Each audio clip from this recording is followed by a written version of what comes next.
9वां शीतकाल फिर इम्तिहान लेकर आया। तपोवन का लेना देना पूरा हो चला था। अब फिर जिंदगी की दशा और दिशा बदलने वाली थी। ऐसे ही संकेत मिल रहे थे। संसार दृष्टिगोचर हो रहा था। नई अनुभूतियों से नए संकेत, तपोवन का लेन देन पूरा होने और विदाई के संकेत। चिंतन मनन से भी कोई निष्कर्ष नहीं निकला। तपोवन से नीचे उतरने का तो विचार ही नहीं था। इस बार अपेक्षाकृत ज्यादा ही बर्फबारी हुई। 8 से 10 फुट तक बर्फ गिरी। पूरा तपोवन बर्फ की सफेद चादर से ढक गया। इस बार पक्षी और बरड भी गायब। चारों तरफ सुनसान सन्नाटा। शिवलिंग के नीचे पानी का जमीनी स्रोत भी बर्फ से ढक गया। सूर्य नारायण भी दर्शन देने को तैयार नहीं। इस बार गुफा से बाहर निकलना भी मुश्किल। नित्य कर्म के लिए भी दरवाजा खोलने में काफी मशक्कत करनी पड़ती। ध्यान में भी गुफा सुरंग का आभास देती। चारों ओर सफेद चांदनी के बीच काली सुरंग। इस गहरी सुरंग के बीच स्याह काला शरीर अपना रंग बदलने लगा। चारों ओर नीली किरणों का विकिरण। चारों ओर पसरे सन्नाटे में गहन शांति का सुखद अनुभव। इसी स्थिति में कितने दिन बीत गए पता ही नहीं चला। जीवन यंत्रवत हो गया। होश में रहते हुए भी मदहोशी छाई रहती। धीरे धीरे यह मदहोशी बेहोशी में तब्दील हो गई। यह शीतकाल बाकी वर्षों से अलग रहा। दीवार पर तारीखों का कैलेंडर भी अनियमित हो गया। समय का भी पता नहीं चला। दिन महीने यूं ही बीत गए। मौसम बदला, बर्फ पिघली। चिड़ियों का चहचहाना सुनाई देने लगा। जब इस आनंद की खुमारी से बाहर निकले, होश में शरीर का भान हुआ तो स्वयं को पहचानना ही मुश्किल हो गया। विशालकाय नील वर्ण शरीर, हाथ पैर इतने भारी कि हिलाना मुश्किल। सारी स्थिति को समझने की कोशिश की। ऐसा लगा कि शरीर में पानी भर गया या शायद खून ही पानी बनने लगा, जिससे शरीर फूलकर गहरा नीला हो गया। हाथ पैर हाथी के पांव जैसे हो गए। मैं विचार करने लगी कि बर्फ पिघलने लगी। गंगोत्री कपाट खुलने का समय आ गया। मेरी तो अब हिलने की भी स्थिति नहीं है। जब यह शरीर अपना कार्य ठीक से करने की स्थिति में नहीं है तो आगे क्या होगा? ऐसे में लाल बाबा के लोग आएंगे तो नीचे ले जाने की कोशिश करेंगे। इससे तो अच्छा है कि उनके आने के पहले तपोवन में ही शरीर पूरा हो जाए। पिछले 7 दशकों की जीवन यात्रा के दृश्य फिल्म की तरह आंखों के सामने घूमने लगे। जीवन में जो भी हुआ सब अपने आप ही घटता गया। अब तो अतीत स्वप्न जैसा लगता है। सागर किनारे जन्म लेकर हिम शिखर तक आ गई। अब और ऊपर कहाँ जाना है? जहाँ जाना है वहां के लिए नारायण का स्मरण करने लगी। शरीर निष्क्रिय हो गया था, लेकिन दिल और दिमाग ठीक था। शरीर अपने भोग पूरे कर रहा था और अंदर नारायण का चिंतन और स्मरण।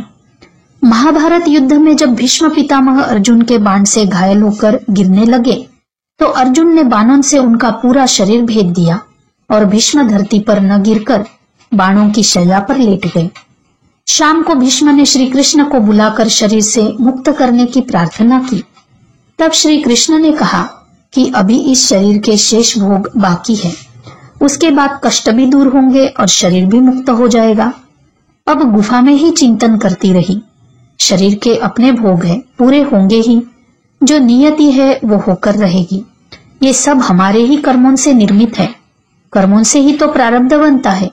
क्रियमान कर्म ही जो हम कर रहे हैं, इसी तरह संचित कर्म है जो हम पूर्व में कर चुके हैं। क्रियमान ही तो संचित होकर प्रारब्ध बनते हैं।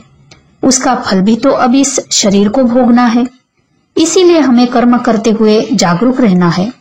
अभी सामने जो भी स्थितियां परिस्थितियां हैं, अपनी बुद्धि विवेक से उसका सामना करते हुए अच्छे कर्म करना है, क्योंकि यही कर्म संचित होकर प्रारब्ध के रूप में हमारे सामने आएंगे।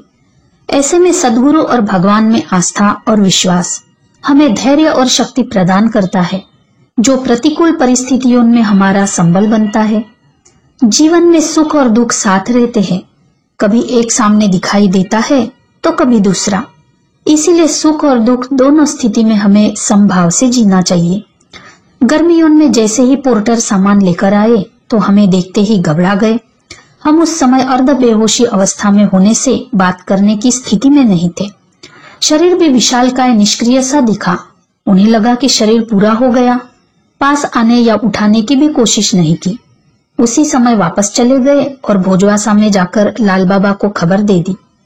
लाल बाबा ने कंडी लेकर आदमी भेजे कि माताजी को उठा लाओ। दूसरे दिन जब वे लोग लेने आए तो मैं होश में थी। मुझे जीवित देखकर सब खुश हो गए, पर मैंने उनके साथ जाने से मना कर दिया। मैं अपने आप उठ बैठ नहीं सकती थी, शरीर हिलाना भी मुश्किल था, लेकिन होश में थी। मैंने कहा कि लाल बाबा को भेजो। मेरे मन में विचार आया कि इस स्थिति में शरीर को नीचे भोजवासा ले जाने से क्या फायदा। वहां न डॉक्टर है न ही दवा का इंतजाम। ऐसी हालत में नीचे ले जाने से अच्छा है कि यही शरीर पूरा होने दे। यहाँ से 7 किलोमीटर भोजवासा, वहां से 15 किलोमीटर गंगोत्री का पैदल मार्ग। लाल बाबा आए, देखा और बोले कि चलो अस्पताल ले चलते हैं। हमने कहा कौन जिम्मेदारी लेगा अस्पताल ले जाने की? तुम ले जाकर भोजवासा या गंगोत्री छोड़ दोगे। वहां शरीर की दुर्दशा होने से अच्छा है कि यही पूरा हो जाए। लाल बाबा ने कहा कि हम जिम्मेदारी लेंगे। हमने नीचे खबर कर दी है, यहाँ से गंगोत्री ईशावास्य और वहां से हरिद्वार। हमने नीचे खबर कर दी है, यहाँ से गंगोत्री ईशावास्यम और वहां से हरिद्वार। लाल बाबा के कहने पर मैंने स्वीकृति दे दी कि ये शरीर हरिद्वार पहुंच जाए।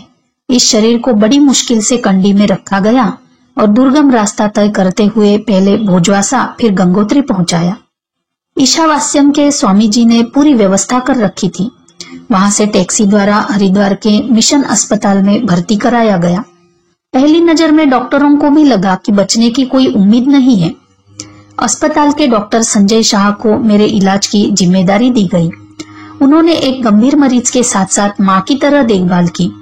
मुझसे कहते कि माताजी आप बिल्कुल ठीक होकर बाहर निकलेगी। इलाज के दौरान शरीर से हर रोज पानी निकाला जाता। 24 घंटे डॉक्टरों की निगरानी में रहती।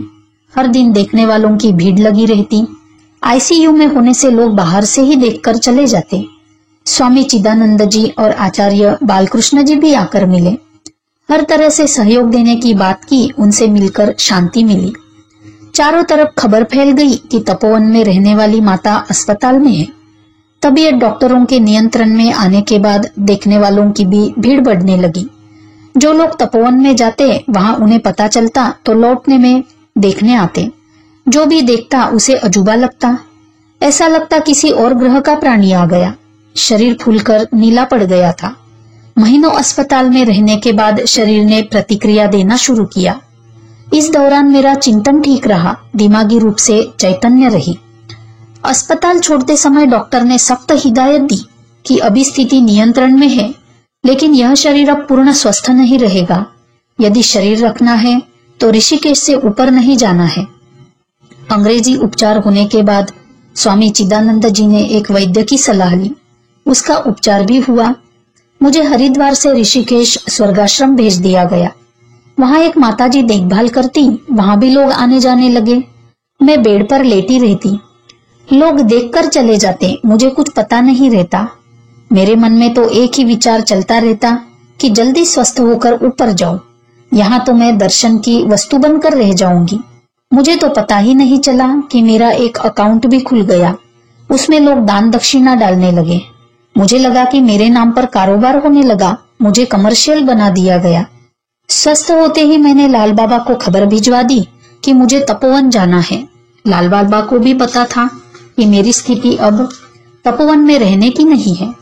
इतने वर्षों तक धुएं और बर्फ के पानी से उपजे विकार ने इस शरीर में अपना स्थायी घर बना लिया है।